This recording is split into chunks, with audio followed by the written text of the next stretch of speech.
Hi friends, welcome to ரலே 360 tailor. இந்த video நம்ம என்ன பார்க்க போகிறோம் அப்படின்னா, நிறைய பேர் வந்து கமெண்ட் பண்ணுறது என்ன அப்படின்னா, ரீசெண்டாக எனக்கு தைக்கணும்னு ஆசை இருக்குக்கா, நிறைய சம்பாத்தியம் பண்ணணும் அப்படின்னு ஆசையாக இருக்குது, ஆனால் எனக்கு வந்து ப்ளவுஸ் ஆர்டரே வரமாட்டேக்கு அப்படின்னு சொல்கிறவங்களும், இன்னும் ஒரு சிலர் வந்து நிறைய ப்ளவுஸ் இருக்குக்கா, என்னால் தைக்க முடியல, எனக்கு டைமே இல்லை, எனக்கு வந்து தைக்கணும்னு நினைக்கிறேன், ஆனால் என்னால் தைக்க முடியல அப்படின்னு சொல்லி 2 கமெண்ட்டுமே வந்திருக்கு.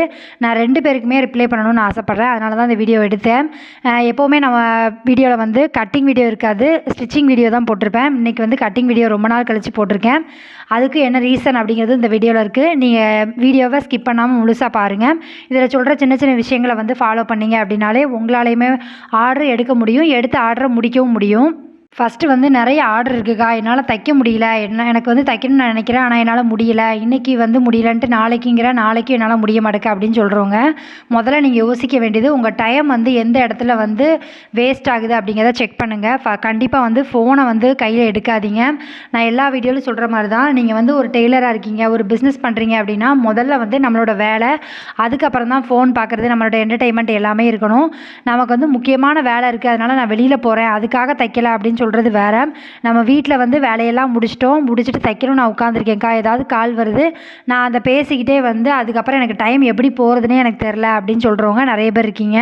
நமக்கு வந்து டைம் வந்து போணுச்சு அப்படின்னா கண்டிப்பாக வந்து திரும்ப வராது. இன்றைக்கி உள்ளதை இன்றைக்கி முடிக்கணும் அப்படிங்கிறது தான் எப்போவுமே ஒரு கான்செப்டை வந்து வச்சுக்கோங்க. என்னென்னா, இன்றைக்கி வந்து நான் 4 ப்ளவுஸ் தைக்கணும்னு எடுத்து வச்சுட்டேன் அப்படின்னா அந்த ப்ளவுஸு 12 மணி ஆனாலும் நான் தைச்சி முடிச்சுட்டு தான் தூங்கணும் அப்படிங்கிற மைண்ட் செட்டுக்கு வாங்க. அப்போனா தான் உங்களால் தைக்க முடியும். ஒரு சில நாள் 2 நாள் வந்து நம்ம வந்து ஃபோன் பேசிவிட்டு ஒரு வேளை லேட் ஆகி நம்ம 12 மணி வரைக்கும் தைச்சா கூட மறுநாள் நமக்கு என்ன தோணும் அப்படின்னா, நம்ம ஃபோன் பேசிட்டோ இல்லை ஃபோன் பார்த்துட்டோ இருந்தோம் அப்படின்னா கண்டிப்பாக வந்து நமக்கு 12 மணி ஆயிரும். அதனால் இன்றைக்கி சீக்கிரமாக தைக்கணும் அப்படிங்கிறதுக்காக உங்களையே நீங்கள் வந்து தயார்படுத்திடுவீங்க. அதே மாதிரி இன்னொன்று என்ன அப்படின்னா, நிறைய பேருக்கு ஆர்டர் வரலேன்னு ரொம்ப ஃபீல் பண்ணுறீங்க. அப்படி இருக்கிறவங்க என்ன பண்ணுங்கள் அப்படின்னா, இப்போ தீபாவளி டைம் மாதிரி வரப்போகுது, நிறைய கடையில் வந்து கட் பண்ணி கொடுத்து தைக்கிறதுக்காக ரெடி ஆவாங்க. அந்த மாதிரி இருக்கிற ஷாப்பில் உங்களுக்கு ப்ளவுஸை வந்து வாங்கி தைச்சி பழகுங்க. இல்லை உங்கள் பக்கத்தில் யாராவது டெய்லர் இருக்காங்க, ரொம்ப பிஸியாக இருக்காங்க அப்படின்னா அவங்கக்கிட்ட வந்து கேளுங்க, அக்கா எனக்கு ப்ளவுஸ் இருந்தால் கொடுக்குறீங்களா அப்படின்னு கேளுங்க. கேட்குறத பற்றி ஒரு தப்பு இல்லை. நிறைய டெய்லர் வந்து தைக்க முடியாமல் இருக்கிற சமயத்தில் நிறைய ஆர்டர் இருக்குது அப்படின்னா கட் பண்ணி கொடுத்துருவாங்க. நம்ம தைக்கிறதுக்கு கொஞ்சம் சார்ஜ் வந்து கம்மியாக இருக்கும். நம்ம சும்மா இருக்கிறதுக்கு அந்த ப்ளவுஸை வாங்கி தைச்சோம் அப்படின்னா நமக்கு எக்ஸ்பீரியன்ஸ் கிடைக்கும், அவங்க எப்படி கட் பண்ணியிருக்காங்கங்கிறது நம்ம பார்த்துக்கலாம். இன்னொன்று, நமக்கு ஒரு வருமானமும் வந்த மாதிரி இருக்கும். நம்ம டெய்லி வந்து ஒரு வேலையை செய்யும்போது மட்டும்தான் நமக்கு டெய்லி வந்து செய்யணும்னு தோணும். அதுக்கப்புறமா நான் இந்த வீடியோவில் சொல்லியிருந்தேன், எப்போவுமே நமக்கு வந்து ஸ்டிச்சிங் வீடியோ தான் வரும், இந்த தடவை வந்து கட்டிங் வீடியோ இருக்குது அப்படின்னு சொல்லியிருந்தேன். அது எதுக்கு அப்படின்னா, நான் முன்னாடிலாம் வந்து கட்டிங் வீடியோ போட்டு தான் இருந்தேன். ஆனால் என்ன ஆச்சு அப்படின்னா, நான் வந்து கட் பண்ணும்போது கட்டிலில் ஒரு கிளாத் போட்டு கட் பண்ணுவேன். அந்த கட்டில் வந்து கொஞ்சம் உடஞ்சிட்டு அதுக்கப்புறமா என்னால் வந்து தரையில் தான் வந்து கட் பண்ணுற மாதிரி இருந்துச்சு. தரையில் வந்து கேமராவை வந்து வச்சு எடுக்கிறதுக்கு எனக்கு கொஞ்சம் வசதி இல்லை. அதனால் நான் வந்து கட்டிங் வீடியோ எடுக்கிறதே விட்டுட்டேன். இல்லைனா நான் எப்போவுமே வந்து நைட்டு வந்து கட் பண்ணுற வீடியோ வந்து உங்களுக்கு போடுவேன். அதனால தான் என்னால் கட்டிங் வீடியோவும் போட முடியல. இன்னொன்று, நமக்கு நிறைய வந்து சாரியை கன்வெர்ட் பண்ணுற சாரியை வந்து சுடிதாராக கன்வெர்ட் பண்ணுறது, மேக்ஸியாக கன்வெர்ட் பண்ணுறது வரும். ஆனால் என்ன விஷயம்னா, நம்ம கட் பண்ணுறதுக்கு வீடியோ எடுக்கிறதுக்கு டேபிள் ஏதாவது தேவைப்பட்டுச்சு. என்னால் ரொம்ப நாளாக யோசிச்சுட்டு இருந்தேன், அதனால் எடுத்தேன். இனிமேல் வந்து நம்ம வீடியோவில் வந்து கண்டிப்பாக கிராஸ் கட்டிங்கு, நார்மல் கட்டிங், அப்புறம் மேக்ஸி எல்லாமே கட் பண்ணுற வீடியோவும் வரும். நீங்கள் வந்து கண்டிப்பாக உங்களுக்கு எந்த வீடியோ வந்து தேவை அப்படிங்கிறத கண்டிப்பாக கமெண்ட் பண்ணுங்கள். நான் கண்டிப்பாக பார்த்துட்டு அதை வந்து போட ட்ரை பண்ணுறேன். நம்ம வந்து ஒரு வேலை பார்க்குறோம் அப்படின்னா நீங்கள் வந்து உங்கள் மைண்ட் தாட்டில் இந்த மாதம் வந்து நான் இவ்வளோ ரூபாய் சம்பாதிக்கணும், இந்த அமௌண்ட் வந்து நான் சேர்த்து வைக்கணும், இந்த பொருள் நான் வாங்கணும் அப்படின்னு ஒரு கமிட்மெண்ட்லேயே இருங்க. அப்போ நான் அதை நோக்கி நம்ம வந்து ஓட ஆரம்பிப்போம். எப்போவுமே நமக்கு வந்து எந்த கமிட்மெண்ட்டுமே இல்லை, நான் இந்த கோலை வந்து அச்சீவ் பண்ணணும் அப்படின்னு நினச்சா மட்டும்தான் என்னால் வந்து டெய்லி இந்த வேலையை பார்க்க முடியும். எனக்கு வந்து அப்படி நிறைய கோல் இருக்குது. அதில் ஒரு விஷயம் வந்து நான் இப்போ வந்து வாங்கிறதுக்கு ஓரளவுக்கு அமௌண்ட் வந்து சேர்த்தாச்சு. கண்டிப்பாக வாங்கிடுவோம் இந்த வீக்கில்.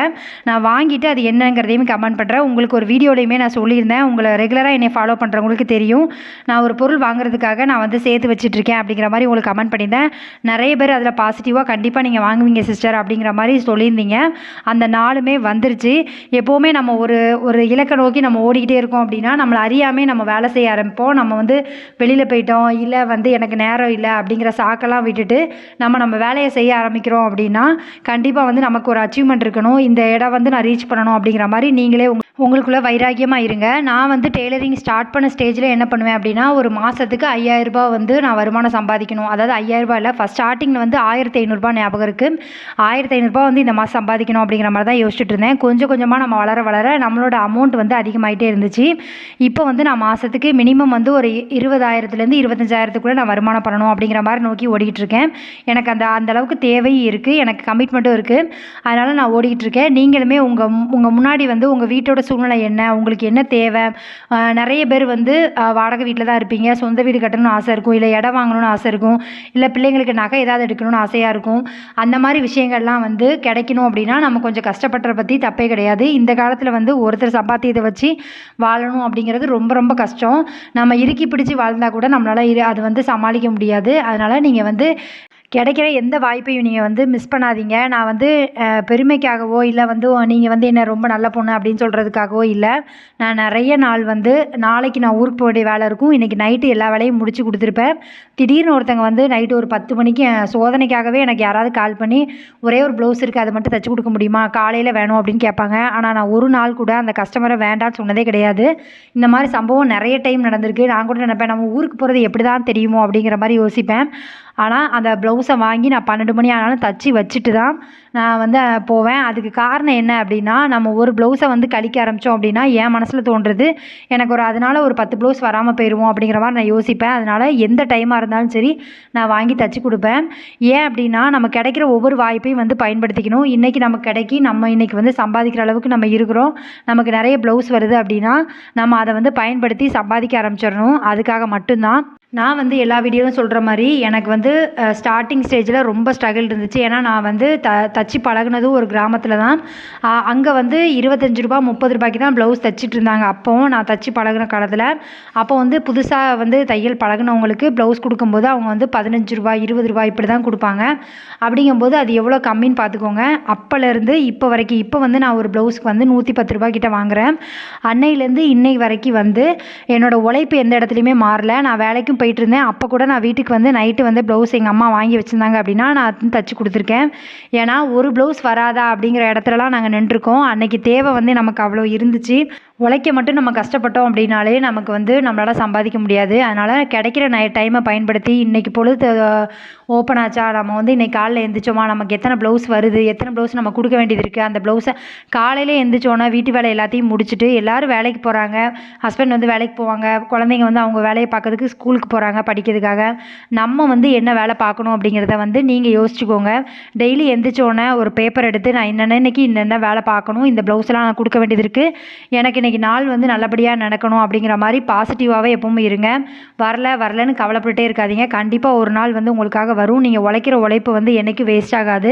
வீட்டிலேருந்து தைச்சாலும் சரி, நீங்கள் டெய்லர் ஷாப் வச்சுருக்கேன் அப்படின்னாலும் சரி, நம்ம டெய்லர்ஸ்லாம் பண்ணுற ஒரே ஒரு தப்பு என்ன அப்படின்னா, கஸ்டமர் வந்து ஒரு வாரம் கழித்து தான் கேட்டிருக்காங்க அப்படின்னா அந்த ப்ளவுஸை ஒரு வாரம் கழித்து தான் எடுக்கணும் அப்படிங்கிறது கணக்கு கிடையாது. நம்ம எப்போ ஃப்ரீயாக இருக்குமோ அந்த ப்ளவுஸை எடுத்து தச்சு வச்சுட்டோம் அப்படின்னா அவங்களுக்கு முன்னாடியே இன்ஃபார்ம் பண்ணிவிட்டு நம்ம கொடுத்துடலாம். இதுக்கு வந்து நீங்கள் அடுத்த வாரம் தான் கண்டிப்பாக கொடுக்கணும் அப்படிங்கிறது கிடையாது. நம்ம கையில் வந்து ப்ளவுஸ் இருக்குது தந்துட்டாங்க அப்படின்னா நம்ம ஃப்ரீயாக தான் இருக்கோம் அப்படின்னா அந்த ப்ளவுஸை தச்சு கொடுக்க பற்றி தப்பே கிடையாது. அன்னன்ன வேலைக்கு அன்னன்னைக்கு நம்ம பண்ணிட்டோம் அப்படின்னாலே நமக்கு வந்து இந்த தொழிலில் வந்து ப்ரெஷர் இருக்காது. எப்போவுமே வந்து நமக்கு இப்போ ஒரு வாரத்துக்கு அப்புறம் ஒரு ப்ளவுஸ் கேட்டிருக்காங்க, அவங்களுக்கு நம்ம தச்சு கொடுக்கணுன்னா அதுக்கு முந்தின நாள் வந்து வேறு யாராவது கொடுத்து எனக்கு ப்ளவுஸ் வேணும்னு கேட்டாங்கன்னா அன்றைக்கி வந்து நம்ம மாட்டிக்கிடுவோம். அதனால் நீங்கள் வந்து கிடைக்கிற டயத்தை பயன்படுத்தி தச்சுக்கணும் அப்படின்னு நினைங்க. நாளைக்குன்னு எந்த வேலையுமே வந்து போடாதீங்க. போன காலம் வந்து உங்களுக்கு திரும்ப வரவே வராது. கிடைக்கிற டயத்தை வந்து பயன்படுத்தி வருமானம் சம்பாதிக்க கற்றுக்கோங்க. Thank you friends. இவ்வளோ நேரம் வீடியோ பார்த்ததுக்கு ரொம்ப நன்றி. இந்த வீடியோ வந்து உங்களுக்கு பிடிச்சிருக்குன்னு நினைக்கிறேன். பிடிச்சிருக்கு அப்படின்னா லைக் பண்ணுங்கள், கமெண்ட் பண்ணுங்கள், ஷேர் பண்ணுங்கள். இந்த மாதிரி வீடியோ வேணும் அப்படின்னாலும் கீழே கமெண்ட் பண்ணுங்கள். உங்கள் ஃப்ரெண்ட்ஸ் யாராவது இப்போ தான் தையல் தொழில் பழகுறாங்க அப்படின்னா அவங்களுக்கு இந்த வீடியோவை ஷேர் பண்ணி விடுங்க. அவங்களுக்கு இந்த வீடியோ ரொம்ப யூஸ்ஃபுல்லாக இருக்கும். Thank you friends. இவ்வளோ நேரம் பார்த்ததுக்கு ரொம்ப நன்றி.